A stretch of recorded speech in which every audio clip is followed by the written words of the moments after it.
അസ്സലാമു അലൈക്കും വറഹ്മത്തുള്ളാഹി വബറകാത്തു. അൽഹംദുലില്ലാഹി റബ്ബിൽ ആലമീൻ. അസ്സലാത്തു വസ്സലാമു അലാ റസൂലിൽ അമീൻ വഅലാ ആലിഹി വസഹ്ബിഹി അജ്മഈൻ. സ്നേഹബഹുമാനം നിറഞ്ഞ സഹോദരന്മാരെ, സഹോദരിമാരെ, പരിശുദ്ധ ഖുർആനിലെ സൂറത്തു റൂമാണ് ഇന്നു മുതൽ നമ്മൾ പഠനം ആരംഭിക്കുന്നത്. അൽഹംദുലില്ലാ, കഴിഞ്ഞ ഒരു വർഷത്തിലേറെയായി സൂറത്ത് യാസീനും തുടങ്ങി. പിന്നീട് സൂറത്ത് സജദയും ഇൻസാനും സുമറും ഹാക്കയും അടങ്ങുന്ന അൽ-കഹ്ഫ് അടങ്ങുന്ന ധാരാളം സൂറത്തുകൾ പഠിക്കുവാൻ അള്ളാഹു തൗഫീഖ് നൽകി. അൽഹംദുലില്ലാ, അള്ളാഹു അനുഗ്രഹീതമായ പ്രതിഫലം അതിന് നമുക്ക് നൽകുമാറാകട്ടെ. ഖുർആനിലെ 30-ാമത്തെ അധ്യായമാണ് സൂറത്തു റൂം. ഈ സൂറത്തു റൂം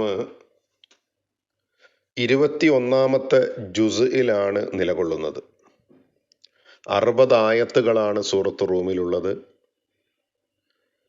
സാധാരണയിൽ നമ്മൾ നേരത്തെ പഠിച്ച സൂറത്തുകളായ സജദയുടെയും ലുഖ്മാനിൻ്റെയും ഒക്കെ തുടക്കത്തിലുള്ളതുപോലെ ഖുർആനിൽ 6 അധ്യായങ്ങളാണ് അലിഫ് ലാം മീം എന്ന 3 അക്ഷരങ്ങൾ കൊണ്ട് തുടങ്ങുന്നത്.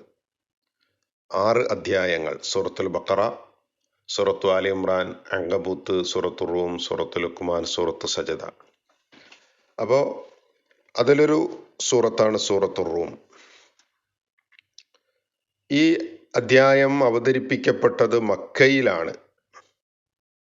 മദീനത്ത് അവതരിപ്പിക്കപ്പെട്ടത് എന്ന അഭിപ്രായം ഒരായത്തുകൾക്കോ മറ്റോ ആണ് ഉള്ളത്. പിന്നെ ചില ദുർബലമായ ഹദീസിന്റെ റിപ്പോർട്ടുകളിൽ സൂറത്തു റൂം മദീനയിൽ ആണ് അതിൻ്റെ തുടക്കമെന്നൊക്കെ പറയുന്നുണ്ട്. ഏതായിരുന്നാലും ഭൂരിഭാഗം പണ്ഡിതന്മാരും ഇത് മക്കയിൽ അവതരിപ്പിക്കപ്പെട്ടതാണ് എന്നും വളരെ കൃത്യമായി അതിൻ്റെ കാര്യങ്ങളും കാരണങ്ങളുമൊക്കെ രേഖപ്പെടുത്തി വച്ചിട്ടുണ്ട്. ചരിത്രത്തിലെ ഒരു പ്രത്യേകമായ ഘട്ടത്തിൽ പ്രവാചകൻ സല്ലല്ലാഹു അലൈഹി വസല്ലമയുടെ കാലത്തെ ആ ചരിത്രവും ആ നാടുമായി ഒരു രാഷ്ട്രീയ ബന്ധമുള്ള ചില പരാമർശങ്ങളാണ് ഈ സൂറത്തിന്റെ തുടക്കത്തിൽ എന്നതാണ് ഇതിന്റെ പ്രത്യേകത. റൂം എന്നാണ് പദപ്രയോഗമെങ്കിലും റോമിനെ പറ്റിയാണ്. അറേബ്യയിലെ അന്നത്തെ 6-ാം നൂറ്റാണ്ടിലെ ഏറ്റവും വലിയ 2 സാമ്രാജ്യങ്ങളായ റോം, മറ്റൊന്ന് പേർഷ്യ. അന്ന് ലോകത്തെ ഏറ്റവും വലിയ സാമ്രാജ്യത്വ ശക്തികളായിരുന്നു റോമും പേർഷ്യയും. അതുമായി ബന്ധപ്പെട്ട ചില പരാമർശങ്ങളാണ് ഇതിന്റെ തുടക്കത്തിലുള്ളത്. ഖുർആനിൽ പ്രവചന സ്വഭാവമുള്ള പല ആയത്തുകളുമുണ്ട്. പ്രവചന സ്വഭാവം എന്ന് പറഞ്ഞാൽ മുൻകൂട്ടി കൃത്യമായി പറയുകയും അതങ്ങനെ തന്നെ സംഭവിക്കുകയും ചെയ്ത 2-3 ആയത്തുകൾ ഖുർആനിൽ നമുക്ക് കാണാം. സൂറത്തു ലഹബ്, അബൂലഹബിന്റെ സംഭവം അതിലൊന്നാണ്. അബൂലഹബ് നശിച്ചിരിക്കുന്നു എന്ന് ഖുർആൻ പറഞ്ഞതാണ്. അത് പറഞ്ഞ് വർഷങ്ങളോളം അബൂലഹബ് ജീവിച്ചിട്ടും അബൂലഹബ് നശിച്ചിട്ടില്ല. അബൂലഹബ് സത്യവിശ്വാസം സ്വീകരിച്ച് വിജയിച്ചു എന്ന് പറയാൻ അദ്ദേഹത്തിന് തോന്നിയിട്ടില്ല. അത് ഖുർആനിന്റെ ഒരു മുഅ്ജിസത്താണ്.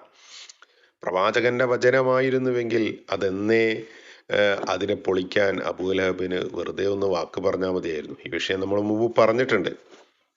ഇന്ന ഷാനിയക്ക ഹുവൽ അബ്തർ, ഖുർആൻ സൂറത്തു കൗസറിൽ പറയുന്നുണ്ട്.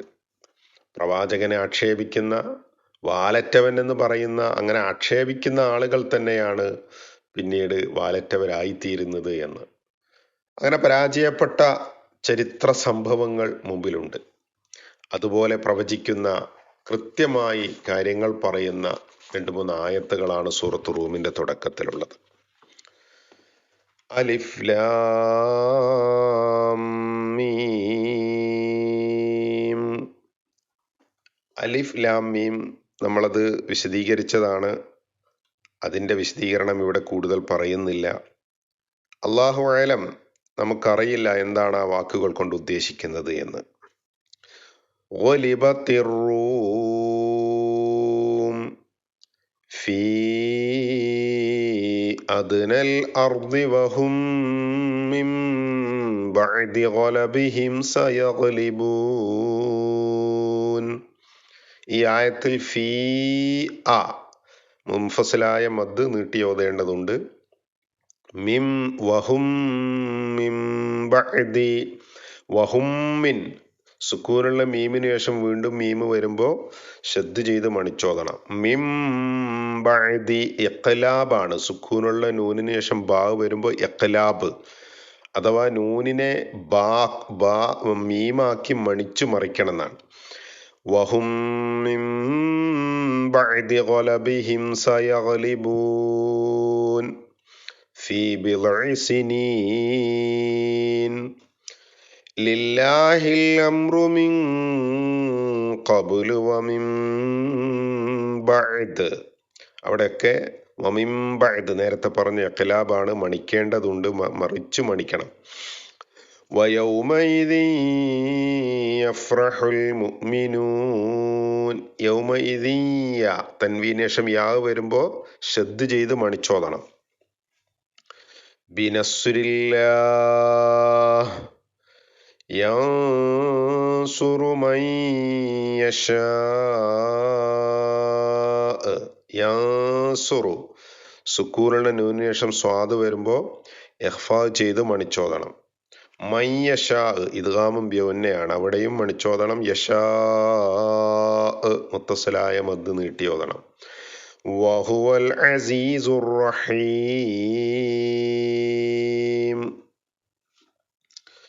അലിഫ് ലാം മീം എന്നത് നമ്മൾ വിശദീകരിച്ചതാണ്. ഗുലിബത്തി റൂം, ഗലബ അല്ലെങ്കിൽ അഗ്ലബ എന്നൊക്കെ പറഞ്ഞാൽ, ഗലബ എന്ന് പറഞ്ഞാൽ മികച്ചതാവുക എന്നതാണ്. ശരിക്ക് ഒന്ന് മറ്റൊന്നിന്റെ മുകളിൽ ആധിപത്യം സ്ഥാപിക്കുന്നതിന് ഗലബ എന്ന് പറയുന്നതാണ്. ഗുലിബത്ത് എന്നത് മജ്ഹൂലായ ഒരു ഫഇലായിട്ടാണ് കടന്നു വരുന്നത്. അപ്പോൾ പരാജയപ്പെടുത്തപ്പെട്ടു എന്നർത്ഥമാണ്. റോം പരാജയപ്പെടുത്തപ്പെട്ടു. റോമിനെ പരാജയപ്പെടുത്തപ്പെട്ടു എന്ന് പറഞ്ഞാൽ റോം പരാജയപ്പെട്ടു എന്നാണ്. അപ്പൊ ആര് പരാജയപ്പെടുത്തി എന്നിവിടെ പറയുന്നില്ല. റോം പരാജയപ്പെടുത്തപ്പെട്ടു. പ്രവാചകൻ സല്ലല്ലാഹു അലൈഹി വസല്ലമ ജീവിച്ചിരിക്കുന്ന കാലത്ത് അവർക്കിടയിലുള്ള രാഷ്ട്രീയ ചർച്ചകൾ നേരത്തെ നമ്മൾ പറഞ്ഞതുപോലെ റോമിന്റെയും പേർഷ്യയുടെയും തമ്മിലുള്ള യുദ്ധത്തെക്കുറിച്ചായിരുന്നു. അതിലവര് സ്വാഭാവികമായും പക്ഷം ചേരും. നമുക്കറിയാം, നമ്മൾ ഇന്ന് ലോകത്ത് എവിടെ യുദ്ധം നടന്നാലും രണ്ട് പക്ഷങ്ങളുണ്ടാകും. ഇസ്രായേലിന്റെയും അതേപ്രകാരം തന്നെ ഫലസ്തീനിന്റെയും ഇടയിൽ നടക്കുന്ന രൂക്ഷമായ പോരാട്ടങ്ങൾ. ആ രൂക്ഷമായ പോരാട്ടങ്ങളിൽ ഇസ്രായേൽ പക്ഷത്ത് ചേരുന്ന ആളുകൾ ഇന്നുണ്ടല്ലോ, ഫലസ്തീൻ പക്ഷത്ത് ചേരുന്നവരുണ്ട്. അതേപ്രകാരം തന്നെ ഉക്രൈനിന്റെയും റഷ്യയുടെയും ഇടയിൽ നടക്കുന്ന യുദ്ധങ്ങൾ, രണ്ടു പക്ഷത്തും ആളുകൾ ചേർന്ന് സംസാരിക്കാറുണ്ട്. അന്ന് പേർഷ്യയുടെയും റോമിന്റെയും ഇടയിൽ നടക്കുന്ന ഈ യുദ്ധങ്ങളിൽ അവർ പരസ്പരം സംസാരിക്കുമ്പോൾ രണ്ട് ഭാഗത്തും ആളുകൾ പക്ഷം ചേരാറുണ്ടായിരുന്നു എന്നാണ്. പേർഷ്യ എന്ന് പറയുന്നത് സ്വാഭാവികമായും വിഗ്രഹാരാധകരാണ്. വിഗ്രഹാരാധകരായതുകൊണ്ട് തന്നെ പൊതുവിൽ ബഹുദൈവ വിശ്വാസികളെല്ലാം പേർഷ്യയുടെ ഭാഗത്തും. അതേപ്രകാരം തന്നെ റോം എന്ന് പറയുന്നത് ക്രിസ്ത്യാനികൾക്ക് ആധിപത്യമുള്ള രാജ്യമായിരുന്നു.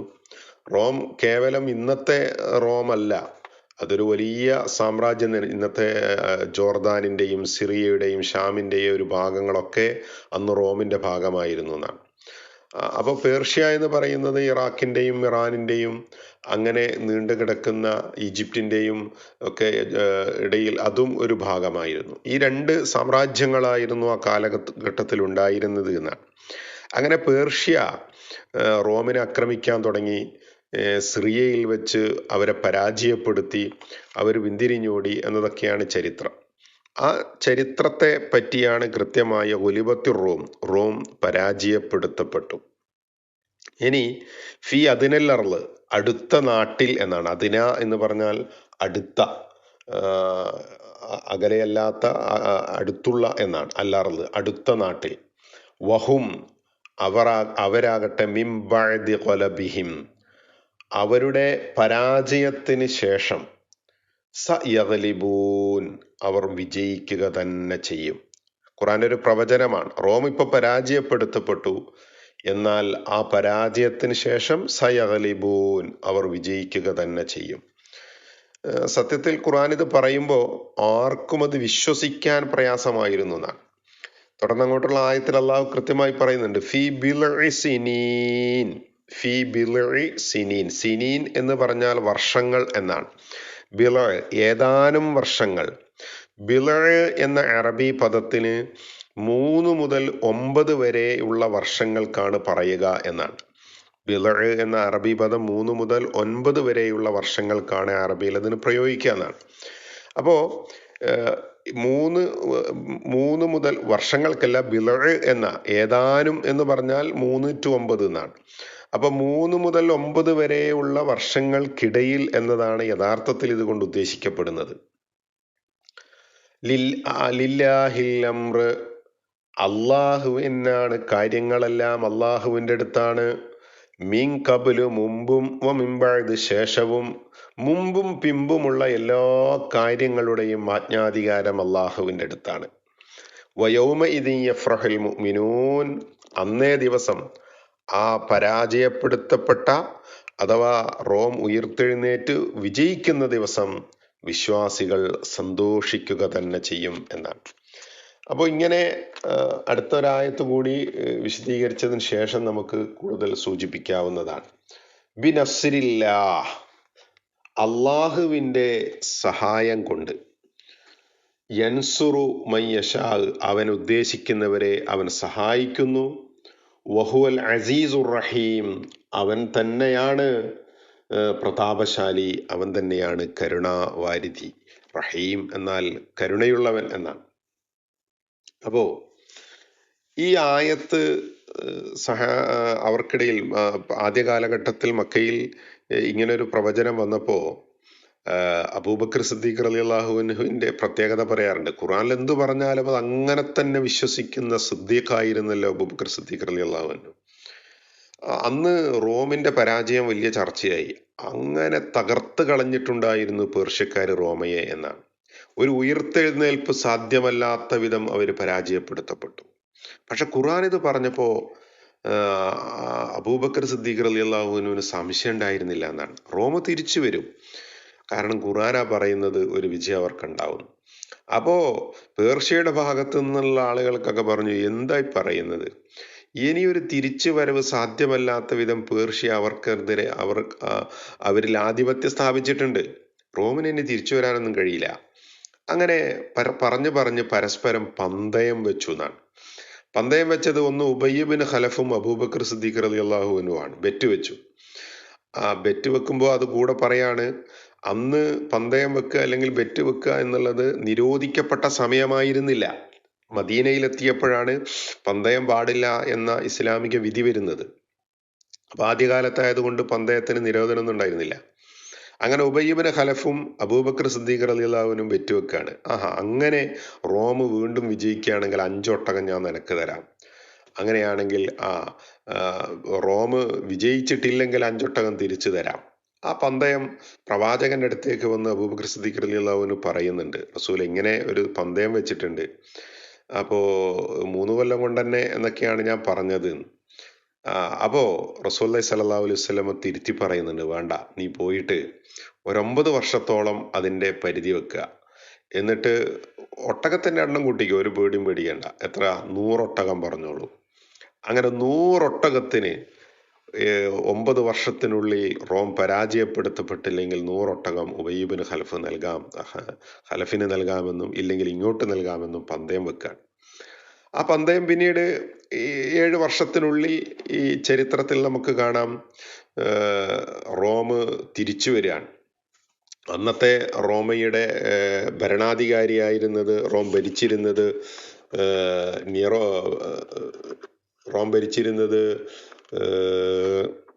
സീസർ ഹെർക്കുലിസ് എന്ന് പറയുന്ന രാജാവായിരുന്നു. ഈ സീസർ ഹെർക്കുലിസ് ആണ് പിന്നീട് ഇതിനെ പരാജയപ്പെടുത്തുന്നത്, പേർഷ്യയുടെ രാജാവായ ഖുസ്രു പർവേസ് രാജാവിനെ. അങ്ങനെ സ്വാഭാവികമായിട്ടും വിജയം റോമിന് അനുകൂലമായി മാറുകയും ആ ഒട്ടകം അബൂബക്കർ സിദ്ദീഖ് റളിയല്ലാഹു അൻഹുവിന് ലഭിക്കുകയും ചെയ്തു എന്നതാണ് ചരിത്രം. ആ ഒട്ടകം പിന്നീട് എന്ത് ചെയ്തു എന്ന് ചോദിച്ചാൽ മുഴുവൻ ദാനം ചെയ്യാനും അറുത്ത് മാംസം വിതരണം ചെയ്യാനും നബി സല്ലല്ലാഹു അലൈഹി വസല്ലമ കൽപ്പിച്ചു എന്നതാണ് ചരിത്രം അതിലൂടെ സൂചിപ്പിക്കുന്നത്. റസൂലുള്ളാഹി സ്വല്ലല്ലാഹു അലൈഹി വസല്ലമ അതിനുശേഷം പന്തയം നിരോധിക്കുന്ന ഇസ്ലാമിക വിധികളൊക്കെ പറയുകയും അത് നമുക്ക് വേണ്ട, അത് സാധുക്കൾക്ക് വിതരണം ചെയ്യുകയാണ് വേണ്ടത് എന്നതുമാണ് അതുമായി ബന്ധപ്പെട്ട് നമുക്ക് കാണാൻ കഴിയുന്നത്. അതേ സമയത്ത് തന്നെയാണ് ഹുദൈബിയ സന്ധി നടക്കുന്ന വർഷമായിരുന്നു ഈ റോമിന്റെ വിജയം നടന്നിരുന്നത് എന്നാണ്. 7 വർഷത്തോളം. ഖുറാനിലെ ഇത്തരം പരാമർശങ്ങൾ എന്തിന് എന്ന ചോദ്യം മറ്റൊരു ഭാഗത്തുണ്ട്. എന്തിനാണ് രാഷ്ട്രീയ വിഷയങ്ങൾ, രാജ്യത്തിന്റെ വിഷയങ്ങൾ, അല്ലെങ്കിൽ ഇന്ന് ഇത് നമ്മളിങ്ങനെ ഓതിയിട്ടും പഠിച്ചിട്ടൊക്കെ എന്താ കാര്യം എന്നാണ്. അവിടെയാണ് അള്ളാഹു പറയുന്ന ഒരു വാക്യം. എന്താണ്? ഒന്ന്, ലില്ലാഹിൽ അംറു മിൻ ഖബ്ലു വ മിൻ ബഅദ്, മുമ്പും ശേഷവും ഒക്കെ അള്ളാഹുവിൻ്റെ അടുത്താണ്. ഒന്നിനും സ്ഥായിയായ ഭാവം ഉണ്ടാകണമെന്നില്ല. ഒരു രാജ്യവും ഒരു സാമ്രാജ്യവും ഒരു അധികാര കുഞ്ചിക സ്ഥാനവും ഒരു നൂറ്റാണ്ടിനപ്പുറത്തേക്കൊന്നും പോകാറില്ല. എല്ലാം മാറി മറിയും. ആർക്കും അതീശാധികാരം അള്ളാഹു ഒരുപാട് കാലമൊന്നും കൊടുക്കൂല. ഇതൊക്കെ അള്ളാഹുവിൻ്റെ അടുക്കാണ്. അപ്പോ ഇത് വളരെ കൃത്യമായി നമ്മൾ മനസ്സിലാക്കേണ്ട വിഷയമാണ്. ലോകത്ത് എവിടെയൊക്കെ അക്രമങ്ങളും അതിക്രമങ്ങളും മറ്റുള്ളവരുടെ മേൽ ആധിപത്യം സ്ഥാപിക്കുന്ന സ്വഭാവങ്ങളൊക്കെ ഉണ്ടെങ്കിലും മാറി മറിയും. കാരണം അള്ളാഹുവിൻ്റെ അടുക്കലാണ് എല്ലാം ഉള്ളത്. എല്ലാം സ്ഥായിയായി നിൽക്കുന്ന ഒരു സ്വഭാവം സ്വാഭാവികമായും ഭൂമിയിൽ അള്ളാഹു നിശ്ചയിച്ചിട്ടില്ല. ബിനസ്രില്ല, അള്ളാഹുവിൻ്റെ സഹായം യൻസുറുമയ്യഷാഹുവിൻ ഉദ്ദേശിക്കുന്നവരെ സഹായിക്കുന്നതാണ്. വേദക്കാരോട് മുസ്ലിങ്ങൾക്ക് ഒരു സ്വാഭാവികമായ അടുപ്പുണ്ടാവുക സ്വാഭാവികമാണ്. കാരണം പ്രവാചകന്മാരുടെയും വേദം നൽകപ്പെട്ടവരുടെയും ഒക്കെ ആ ഒരടുപ്പുണ്ടല്ലോ. ആ ഒരടുപ്പം ബഹുദൈവ വിശ്വാസികളോട് ഉണ്ടായിക്കൊള്ളണമെന്നില്ല. അങ്ങനെയാണ് റോമിന്റെ പക്ഷത്തേക്ക് ചേരാൻ മുസ്ലിങ്ങളെ പ്രേരിപ്പിച്ചത് എന്നാണ്. അതുകൊണ്ടാണ് ആ രൂപത്തിൽ. മാത്രമല്ല, അതേ സമയത്ത് തന്നെയാണ് ബദറിന്റെ വിജയം നടന്ന് പിന്നീട് ഹുദൈബിയ സന്ധിയിലൂടെ മുസ്ലിങ്ങൾക്ക് കൂടുതൽ ആളുകൾ ഇസ്ലാമിലേക്ക് കടന്നു വരുന്ന, മുസ്ലിങ്ങൾ സന്തോഷിക്കുന്ന ഒരവസരം അന്നുണ്ടായി എന്നാണ്. അതാണ് അങ്ങനെ യഫ്രഹുൽ മുഅ്മിനൂൻ, ആ ദിനം മുഅ്മിനീങ്ങൾ സന്തോഷിക്കുന്ന ദിനം കൂടിയായിരിക്കും. മുഅ്മിനീങ്ങൾക്ക് ബദറിലെ വിജയവും തുടർന്നങ്ങോട്ടുള്ള ഇസ്ലാമിലേക്കുള്ള ആളുകളുടെ ഒഴുക്കും വലിയ സന്തോഷങ്ങൾ നൽകിയ സംഭവങ്ങളാണ്. അതേ കാലത്ത് തന്നെ റോം വിജയിക്കുന്നു. ബിനസ്രില്ലാഹി യൻസുറു മൻ യശാഉ വഹുവൽ അസീസുർ റഹീം. അള്ളാഹുവിൻ്റെ സഹായം മുഅ്മിനീങ്ങൾക്ക് ലഭിച്ച ബദർ സംഭവിക്കുന്നു. പിന്നീട് അങ്ങോട്ട് ഇസ്ലാമിലേക്ക് ആളുകൾ ഇദാ ജാഅ നസ്റുല്ലാഹി വൽ ഫതഹ് വറഅയ്തൻ നാസ യദ്ഖുലൂന ഫീ ദീനില്ലാഹി അഫ്വാജ, ദീനിലേക്ക് ആളുകൾ കൂട്ടം കൂട്ടമായി വരുന്ന സംഭവങ്ങൾ ഉണ്ടാകുന്നു. വിശ്വാസികൾ സന്തോഷിക്കുന്നു, അള്ളാഹുവിൻ്റെ സഹായം ലഭിക്കുന്നു എന്നുള്ളതാണ്. അപ്പൊ ഖുർആനിലെ ഈ പ്രവചനം തെറ്റിയിട്ടില്ല. അള്ളാഹു പറഞ്ഞാൽ അത് പ്രവാചകന്റെ വചനമല്ല എന്ന് തെളിയിക്കുന്ന ഒരു വാക്യം കൂടിയാണ് റൂമിന്റെ ഈ ആദ്യത്തെ വചനങ്ങൾ എന്നാണ്. റസൂലുള്ളാഹി പറഞ്ഞെങ്കിൽ ചിലപ്പോൾ തെറ്റാൻ സാധ്യത ഉണ്ടായിരുന്നു. കാരണം അള്ളാഹുവിന്റെ വചനമല്ല, ഒരു മനുഷ്യന്റെ വചനമാണ് എന്നൊക്കെ പറയണമെങ്കിൽ ഇത് പ്രപഞ്ച സൃഷ്ടാവിന്റെ വചനമാണ് എന്ന് തെളിയിക്കുന്ന ഖുർആനിന്റെ കുറെ ആയത്തുകളിൽപ്പെട്ട ഒരായത്താണ് സൂറത്ത് റൂമിന്റെ ഈ തുടക്കത്തിലുള്ള ആയത്ത് എന്നതുകൂടിയാണ് നമുക്ക് മനസ്സിലാക്കാൻ കഴിയുന്നത്. അള്ളാഹു സുബ്ഹാനഹു വ തആല ഈ ആയത്തുകളെയും അതിൻ്റെ ആശയങ്ങളെയും കൃത്യമായി മനസ്സിലാക്കുവാനും അതേ പ്രകാരം തന്നെ അതിൻ്റെ ഉൾസാരങ്ങൾ, ഞാൻ ഈ പറഞ്ഞതുപോലെ ലോകത്തൊരു സാമ്രാജ്യങ്ങളും എക്കാലത്തും നിലനിൽക്കണമെന്നില്ല. എത്ര അതീശാധികാരമുള്ളവരാണെങ്കിലും ഒരിക്കൽ നിലംപൊത്തും. നമ്മൾ എങ്ങനെ വിജയിക്കുമെന്ന് ചിന്തിക്കുകയാണെങ്കിലും അള്ളാഹു അതിൻ്റെ മറ്റൊരു വഴി അവിടെ തുറന്നു കിടക്കും. തീർച്ചയായിട്ടും ആ രൂപത്തിൽ അടിച്ചമർത്തപ്പെടുന്ന ജനതക്ക് പുനർജനിക്കുവാൻ അള്ളാഹു തൗഫീക്ക് നൽകുമാറാകട്ടെ. എത്രയോ ആളുകൾ ഭരണകൂടത്തിൻ്റെ ഭീകരതയുടെ ഇരകളാക്കപ്പെട്ട് നമുക്കറിയാം ലോകത്തിൻ്റെ പല ഭാഗങ്ങളിലും ഞെരിഞ്ഞമരുന്നുണ്ട്. അള്ളാഹു അങ്ങനെ അക്രമത്തിൻ്റെ, അധികാര ദുർവിനിയോഗത്തിൻ്റെ, സ്വേച്ഛാധിപത്യത്തിൻ്റെ സകല അടയാളങ്ങളെയും ഭൂമിയിൽ നിന്ന് തുടച്ചു നീക്കുവാൻ അള്ളാഹുവെ സഹായിക്കണേ എന്ന് പ്രാർത്ഥിക്കുക. അള്ളാഹു അനുഗ്രഹിക്കുമാറാകട്ടെ. വസല്ലല്ലാഹു അലാ മുഹമ്മദിൻ വഅലാ ആലി മുഹമ്മദ് വൽഹംദുലില്ലാഹി റബ്ബിൽ ആലമീൻ. അസ്സലാമു അലൈക്കും.